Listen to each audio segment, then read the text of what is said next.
What if mortgage rates didn't come down because the Fed cut rates, but because Washington stepped directly into the housing market? That's exactly what's back in the spotlight as Donald Trump directs Fannie Mae and Freddie Mac to buy more mortgage-backed securities. The big question, does this actually make homes more affordable or just change who pays the price? Hi, it's Christopher Broox Mahr with MMG Real Estate Advisors, your local Orange County realtors, breaking down trending real estate news beyond the headlines in an easy to digest format. So let's get to it. Fannie Mae and Freddie Mac sit at the center of the U.S. mortgage system. They don't make loans, but they buy mortgages from lenders, bundle them into mortgage-backed securities, and sell them to investors. Now, when demand for those securities rises, mortgage rates typically fall. Why? Because lenders can sell those loans easily and pass the savings along to buyers. Trump's directive aims to do exactly that: increase demand for mortgage-backed securities, push rates lower, and stimulate buyer activity without waiting on the Federal Reserve. How this could lower rates? Here's the simple version.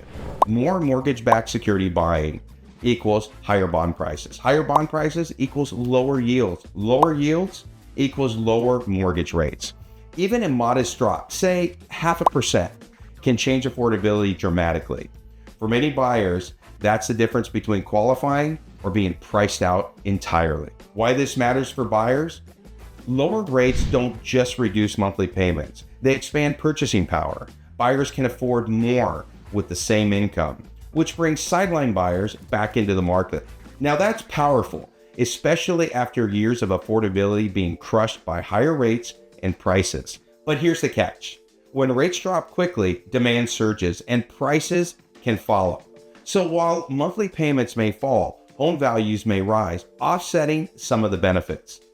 There's also a broader concern. Expanding government involvement in mortgage markets increases taxpayer exposure if things go sideways. Lower rates help buyers, but they can also reignite competition. This strategy isn't new, but it is controversial. Supporters say it's a direct, fast way to restore affordability.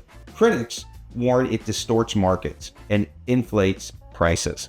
So, is this a smart affordability play or a temporary fix with long-term consequences? If mortgage rates drop because of this move, buyers need to be ready because opportunity and competition will rise at the same time. If you want real strategies for navigating what comes next in the housing market, like this video and hit subscribe, and we'll see you in the next video.